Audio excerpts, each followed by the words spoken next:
Shalom saudara-saudara yang dikasihi oleh Tuhan. Firman Tuhan berkata, jalanku bukanlah jalanmu.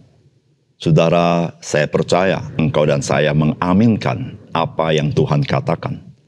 Saudara, seringkali atau ada kalanya kita sangat tidak memahami jalan Tuhan. Karena jalan Tuhan bukan jalannya kita. Dia jalan yang begitu melampaui akal budi kita. Tetapi kita bersyukur. Kita mengenal Tuhan.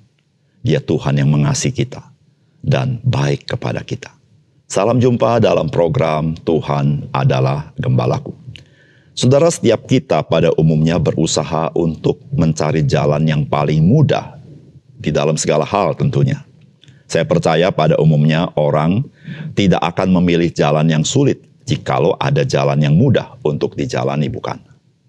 Saudara, bagaimana jikalau seseorang menghadapi jalan yang sulit dalam kehidupannya?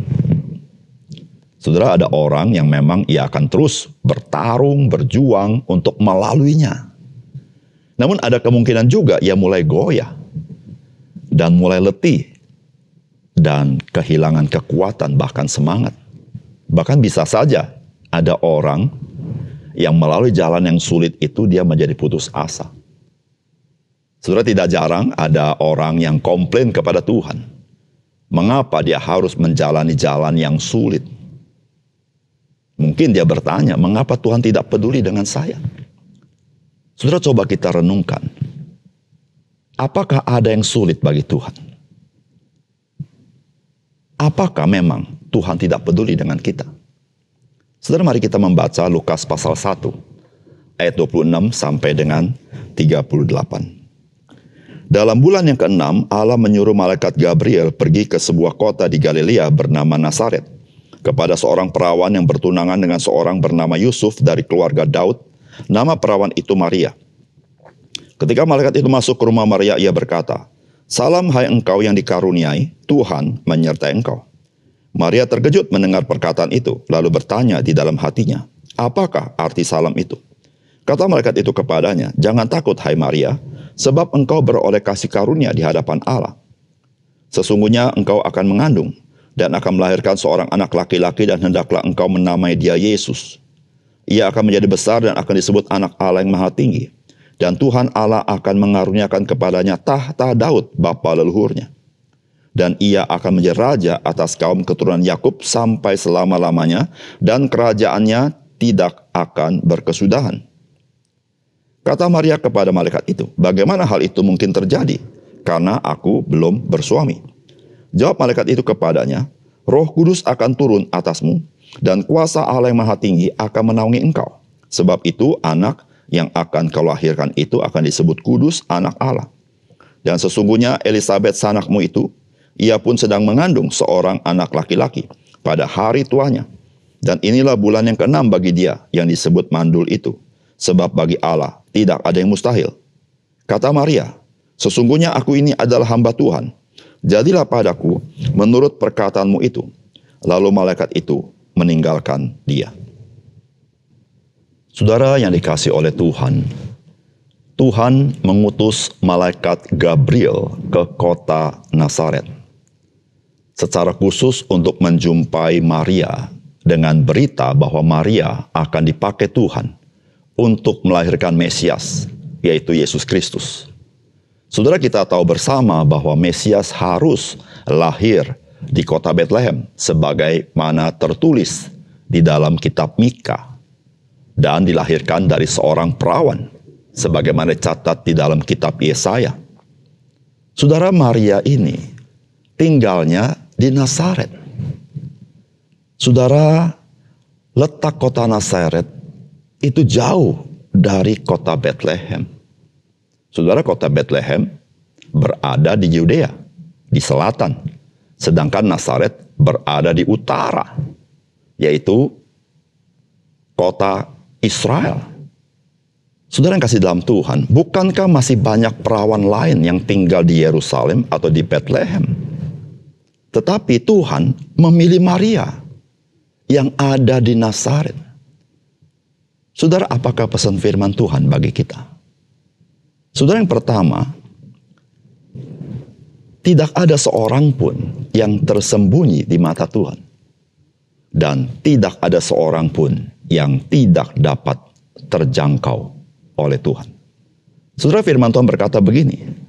Dalam bulan yang ke-6, Allah menyuruh malaikat Gabriel pergi ke sebuah kota di Galilea bernama Nazaret, kepada seorang perawan yang bertunangan dengan seorang bernama Yusuf dari keluarga Daud. Nama perawan itu Maria. Ketika malaikat itu masuk ke rumah Maria, ia berkata, "Salam hai engkau yang dikaruniai Tuhan menyertai engkau." Maria terkejut mendengar perkataan itu, lalu bertanya dalam hatinya, "Apakah arti salam itu?" Kata malaikat itu kepadanya, "Jangan takut hai Maria, sebab engkau beroleh kasih karunia di hadapan Allah." Saudara, kampung Nazaret mungkin lebih baik dikatakan demikian daripada kita sebut kota Nazaret. Sebab memang Nazaret bukan kota, tetapi sebuah kampung yang kecil. Bahkan saudara, jika disaingkan dengan kampung Kana, maka kampung Nazaret boleh dikatakan lebih inferior daripada kampung Kana. Saudara, orang-orang Yahudi mempunyai pandangan semakin jauh sebuah kampung dari Yerusalem, maka semakin sekulerlah kampung itu, atau semakin tidak religius.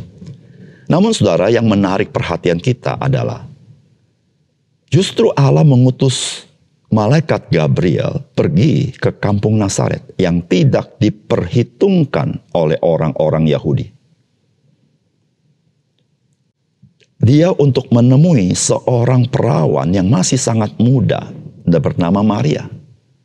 Dan Maria ini tinggal di kampung Nazaret, bukan di Yerusalem. Saudara, Tuhan mau pakai Maria menjadi ibu daripada Mesias.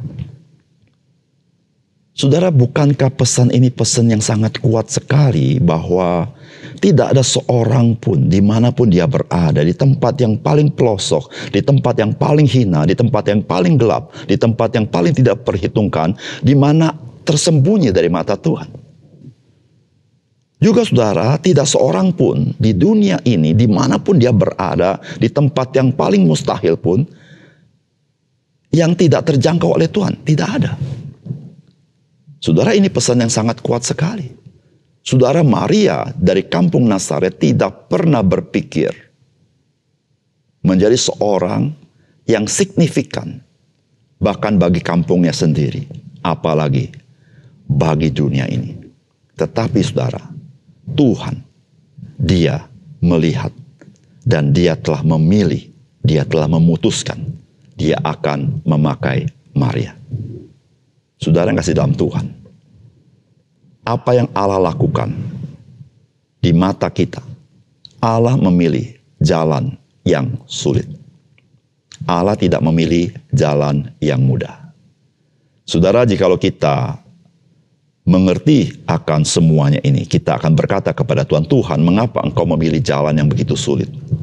Bukankah di Yerusalem, di Bethlehem, ada banyak perawan yang Tuhan bisa pakai? Tetapi mengapa Tuhan memakai Maria, seorang perawan yang berada di Nazaret yang begitu jauh daripada kampung Bethlehem?"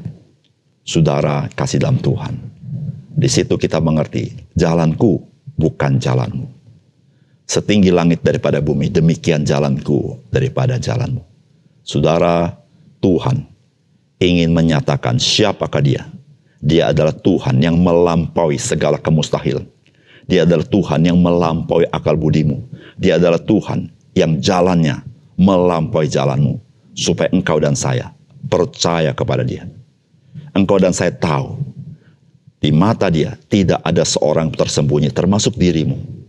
Ketika engkau mengalami pergumulan, ketika engkau mengalami kesulitan, ingatlah satu hal. Tidak ada satu peristiwa yang terjadi tanpa seizin Tuhan. Saudara, kesulitan, jalan yang sulit, bukan berarti tanpa pengharapan. Tetapi jalan yang sulit memberitahukan kepada kita bahwa jalanku bukan jalanmu. Saudara yang kasih dalam Tuhan, Tuhan memilih jalan yang sulit bagi kita, di dalam pikiran kita. Tetapi bagi dia, saudara, tidak ada yang terlalu sulit. Tidak ada yang tidak dapat dia lakukan di dalam kekuasaan dan otoritasnya. Yang kedua, saudara, Tuhan itu Tuhan yang berdaulat dan berkuasa menggunakan caranya untuk mencapai rencananya. Saudara, firman Tuhan berkata begini, kata Maria kepada malaikat itu, bagaimana hal itu mungkin terjadi karena aku belum bersuami? Jawab malaikat itu kepadanya, Roh Kudus akan turun atasmu dan kuasa Allah yang Maha Tinggi akan menaungi engkau. Sebab itu anak yang kau lahirkan itu akan disebut kudus, anak Allah. Dan sesungguhnya Elisabet anakmu itu, ia pun sedang mengandung seorang anak laki-laki pada hari tuanya. Dan inilah bulan yang ke-6 bagi dia yang disebut mandul itu. Sebab bagi Allah tidak ada yang mustahil. Saudara yang kasih dalam Tuhan, apa yang terjadi kepada Maria di dalam kehamilannya? Saudara, ini sebuah peristiwa yang satu-satunya di dalam dunia ini, yang tidak ada duanya. Apakah Allah berlaku demikian supaya kelihatannya sebagai sesuatu yang berbeda saja? Saudara, tidak demikian. Saudara, Allah bekerja menurut hikmatnya, menurut caranya untuk mencapai rencananya. Saudara, jalan satu-satunya dari kehamilan Maria adalah dengan kuasa Roh Kudus. Saudara, jikalau tidak demikian, maka yang di dalam kandungan Maria tidak bisa dikatakan yang kudus, tidak dapat dikatakan sebagai anak Allah. Dia hanya semata-mata anak Yusuf, karena berasal dari Yusuf benihnya. Tetapi saudara yang kasih dalam Tuhan, benih yang di dalam kandungan Maria bukan berasal dari manusia. Tetapi benih itu adalah berasal daripada Roh Kudus. Sehingga anak yang di dalam kandungan Maria adalah kudus. Saudara, setiap kita dikandung oleh ibu kita, dari ayah kita, benih ayah kita. Sehingga saudara, setiap kita adalah orang berdosa. Saudara kasih dalam Tuhan, Allah untuk menyelamatkan manusia, tidak ada jalan lain kecuali ada yang menggantikan manusia yang berdosa itu. Sehingga dengan demikian, dosa-dosa manusia tidak diperhitungkan. Saudara, Yesus Kristus, dia dikandung di dalam Maria, bukan karena benih manusia, tetapi daripada Roh Kudus. Sehingga Yesus Kristus ketika lahir, dia adalah seorang manusia sejati. Namun dia tetap adalah Allah itu sendiri, yang kudus itu sendiri. Saudara, ketika dia mati di kayu salib, dia mati sebagai seorang manusia. Tetapi manusia yang mati itu adalah manusia yang tidak bercela dan tidak bernoda, bagaikan anak domba Allah yang disembelih. Sehingga saudara-saudara, kematiannya dapat menggantikan kita sebagai orang berdosa. Sehingga kita percaya kepada dia, dosa kita diampuni. Namun dia adalah anak Allah. Sehingga korban di atas kayu salib sanggup menampung manusia berdosa sekian banyak. Sehingga saudara, setiap orang yang percaya kepada dia, di pelbagai tempat, di pelbagai zaman, mereka menerima pengampunan dosa. Saudara yang kasih dalam Tuhan, peristiwa Natal memberitahukan kepada kita, Tuhan, dia yang berdaulat, dia yang berkuasa, menggunakan caranya sendiri untuk mencapai rencananya. Meskipun manusia tidak mengerti, meskipun manusia meragukan, Tuhan ingin mengatakan, jalanku bukan jalanmu. Bagimu memang mustahil, tapi Alkitab berkata, bagi Tuhan tidak ada yang mustahil. Karena Tuhan mencintai engkau dan saya. Dia ingin menyelamatkan engkau dan saya. Dia melakukan sesuai kedaulatannya, dengan cara sendiri, menurut rencananya, sesuai dengan maksud dan tujuannya. Mari kita berdoa. Bapa surga, terima kasih untuk kebenaran firman-Mu. Biarlah melalui firman-Mu mata rohani kami celik, bahwa jalan-Mu bukan jalanku. Bagimu tidak ada yang mustahil. Bagimu tidak ada yang sulit.